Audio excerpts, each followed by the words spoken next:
The first season of Hazbin Hotel has come to an end. I think me, like many of people, watched the first season of this wonderful show with joy and incredible pleasure. For me personally, this season went too fast, but I will remember the emotions and satisfaction that I received there for a very long time. Today we will discuss the results of the first season and how the last two episodes went and analyze the future of season 2, which is very interesting. So make yourself comfortable, let's begin. The last two episodes turned out to be very intense and quite full of various details about Hazbin Hotel universe. Here we have Cannibal District, here is the industrial center of Carmine, and here the guys are preparing to repel the attack of the angels. In general, you already know everything without me, but I think I'll still briefly share certain points that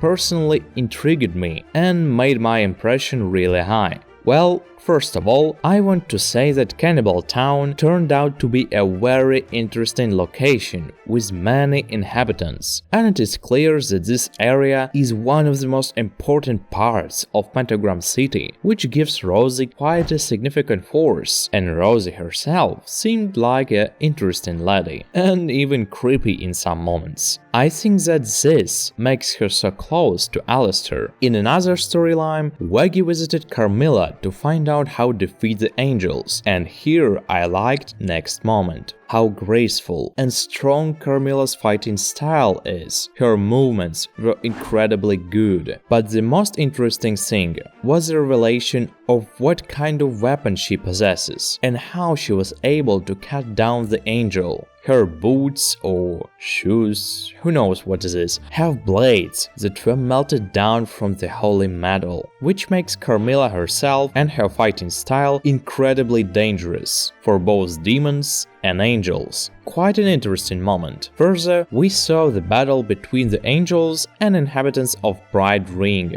and I must say that the combat scene was excellent. Although for me personally it seemed too fast and too dynamic, which made the whole battle quickly come to an end. But it depends on your taste. In this battle we saw the full power of angels, sinners, demons, and even Charlie and Lucifer themselves. And I was especially happy to see that Lucifer came to a battle, and what a beef he gave to Exorcist. The angels were some kind of sucking, I would even say, and I explain why. Carmilla was absolutely right when she said that angels fight as recklessly as possible, having in their heads the idea that they are invincible. Roughly speaking, arrogance and underestimation of the enemy by angels led to the result that many holy warriors were killed and sliced by pieces. For that, we must say thank you to Charlie, who caught Adam and his harem by surprise. But don't think that angels are weaklings. Ultimately, they are still quite strong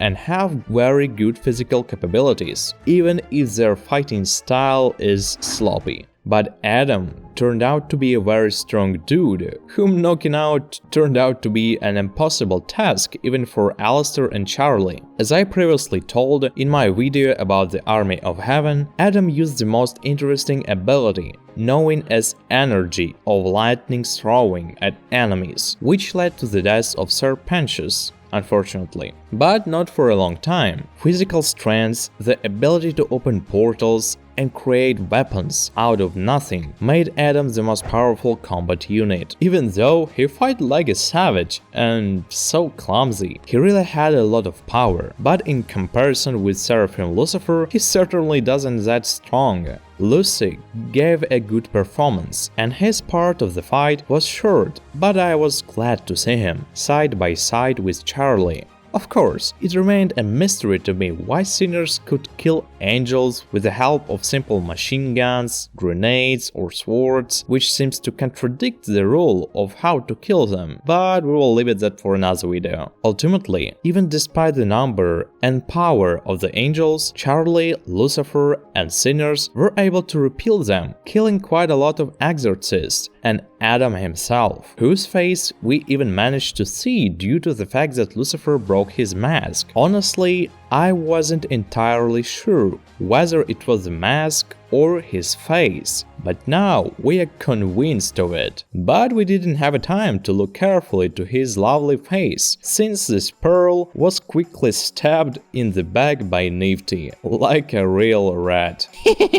Now we can watch how our lovely characters are restored in Hazbin Hotel, and given it a new extraordinary look, we can already analyze specifically those moments that will worry us in the next season. Firstly, it is worth saying that with the death of Adam, the line of antagonist changes towards Wees, and individual characters from heaven. Trinity Wee, watching the battle at the Hazbin Hotel and seeing how epic the events unfolded, made one clear conclusion for themselves, that now that the angelic extermination is over, they can expand their influence and take over Pentagram City with their syndicate. And I think that they will be responsible for the main hellish battles and storylines with tension in the future. And most likely, we will see how Angel and his friends will try to break the contract with Valentino, and we will also see what consequences will follow.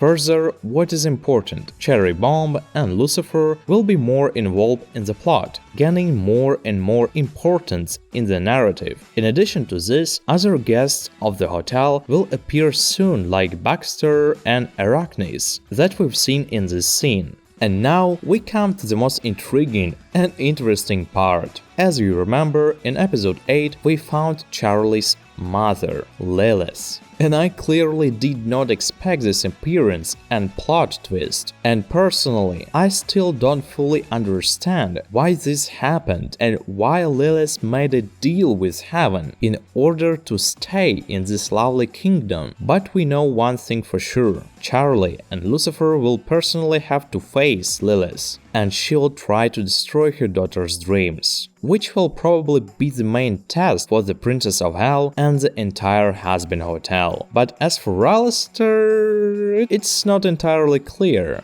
I, like everyone else, have seen this theory many times that Alistair made a deal with Lilith in exchange for strength as he began to weaken. But honestly, I don't want to draw conclusions yet about whether he made a deal with Lilith or not. Probably yes, probably not. But this is somehow connected with the fact that both Alistair and Lilith were not heard from 7 years in Pentagram City. In any case, we will soon have to find out everything, because season 2 will be released soon. Well, definitely not in 4 years like season 1. As for Charlie and the Hazbin Hotel itself, it will be very interesting what happens next. The idea of redemption delayed for some time. The battle and fight was given to the angels and the extermination was stopped. Therefore, it seems to me that Charlie will most likely work to increasingly consolidate and unite the society of sinners, but at the same time, not forgetting about main idea of redemption, since she has friends in heaven, and it is likely that they will come up with help.